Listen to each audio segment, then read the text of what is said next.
Assalamualaikum warahmatullahi wabarakatuh. Kami dari kelompok 1 yang beranggotakan Ahmad Ramadhani, Afandi Ahmad, Alvin Yusron yang akan mempresentasikan operasional dan produktivitas. Baik, kita mulai materi pertama, yaitu tentang definisi manajemen operasional.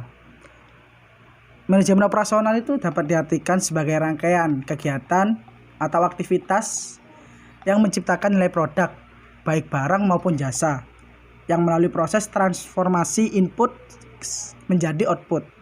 Hal-hal yang penting harus digarisbawahi dalam suatu perusahaan, yaitu antara apa itu produksi dan apa itu produktivitas.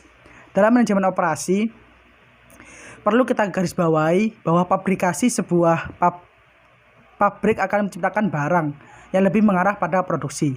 Sedangkan produktivitas, yaitu setiap kali produksi, mungkin angka-angka yang dicapai, ada target yang dicapai dari minggu ini sampai ke minggu yang lain.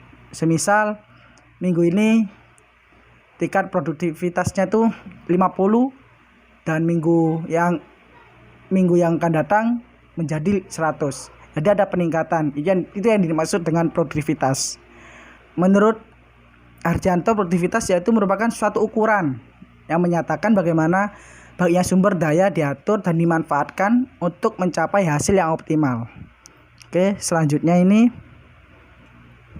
kerangka kerja MOP atau manajemen operasional. Yang pertama itu ada planning, di mana planning ini suatu kegiatan yang membangun tindakan dan membimbing membuat keputusan masa depan atau rencana yang akan dilakukan oleh seorang manajer operasional. Yang kedua, organizing atau kegiatan yang membentuk suatu struktur, tugas dan wewenang di antara semua pekerjaannya yang ada di divisi-divisi tersebut. Yang ketiga, ada controlling atau kegiatan yang menjamin kinerja aktual sesuai dengan kinerja yang direncanakan. Yang terakhir ada behavior atau bagaimana perencanaan, perorganisasian dan pengendalian mempengaruhi perilaku manusia. Dan selanjutnya, mengapa MOP itu penting? 1. Sebagian besar aktiva perusahaan umumnya tertanam dalam aktivitas operasi atau produksi, khususnya di dalam persediaan. Yang kedua itu sebagian besar SDM berada dalam departemen operasi produksi. Yang terakhir, yang ketiga, yaitu kegiatan operasional. Perusahaan merupakan kegiatan utama di dalam suatu perusahaan. Jadi MOP ini sangat utama sekali dalam perusahaan yang mengatur jalannya sebuah perusahaan. Oke, yang selanjutnya yaitu ruang lingkup manajemen operasional. Ruang lingkup manajemen operasional ini ada 6. Yang pertama, apa yang dimaksud dengan manajemen operasional? Untuk menciptakan barang atau jasa, semua organisasi bisnis atau perusahaan yang paling tidak menjalankan 3 fungsi utama, yaitu pertama, fungsi pemasaran atau marketing function yang berhubungan dengan pasar untuk menciptakan permintaan dan pada akhirnya menyampaikan produk yang dihasilkan ke pasar. Yang kedua, fungsi keuangan atau finance function yang mengelola berbagai urusan keuangan di dalam perusahaan maupun perusahaan dengan pihak luar perusahaan. Yang terakhir, 3, fungsi produksi atau operasi, yaitu berkaitan dengan penciptaan barang dan jasa yang dihasilkan perusahaan. Dan selanjutnya, mengapa manajemen operasional penting untuk dipelajari?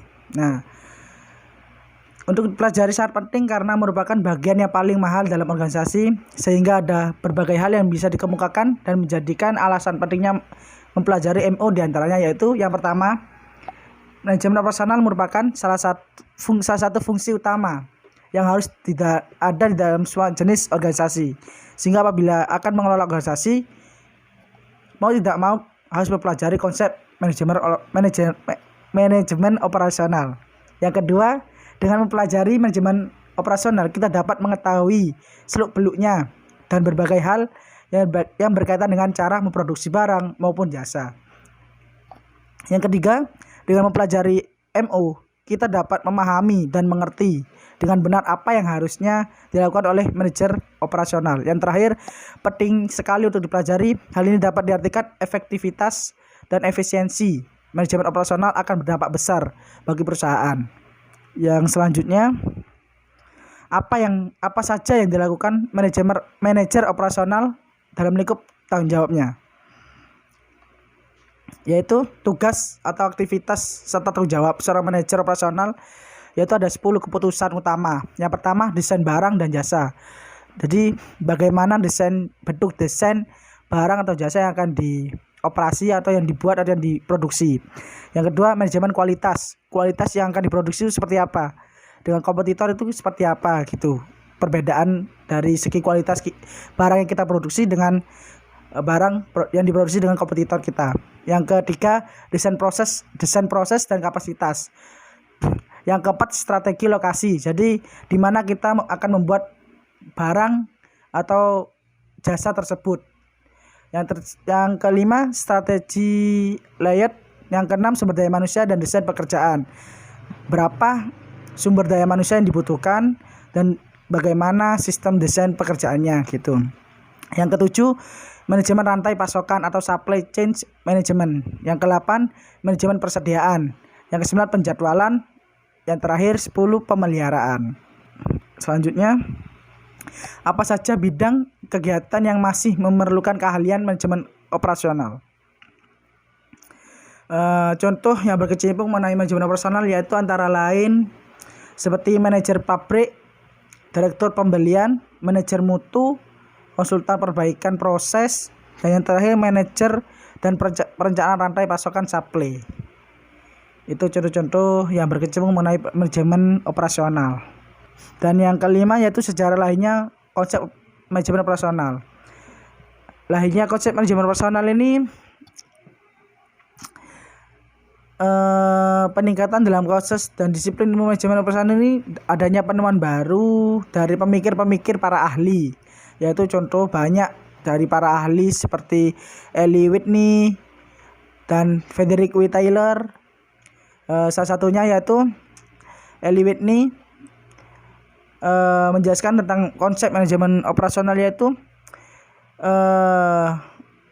Eli Whitney ini mempopulerkan konsep standarisasi dan pengendalian mutu dengan menghasilkan produk yang dapat dibongkar pasang untuk jenis produk senjata yang dapat dijual dengan harga yang tinggi. Itu salah satunya sejarah dari manajemen operasional. Dan yang terakhir yaitu contoh kegiatan manajemen operasional di sektor barang dan jasa. Contoh manajemen operasional di dalam bentuk produk yaitu seperti manufaktur, pertanian, perkebunan. Jadi kalau dalam bentuk produk barang itu jadi ada wujudnya dan ada bentuk gitu. Sedangkan untuk produk jasa yaitu jasa profesional, pendidikan, hukum, kesehatan, perdagangan, dan lain sebagainya. Itu sebuah jasa. Dan yang selanjutnya yaitu perbedaan barang dan jasa yang tadi itu. Yang pertama, produknya itu berbeda. Untuk ciri-ciri barangnya itu produknya berwujud kalau barang.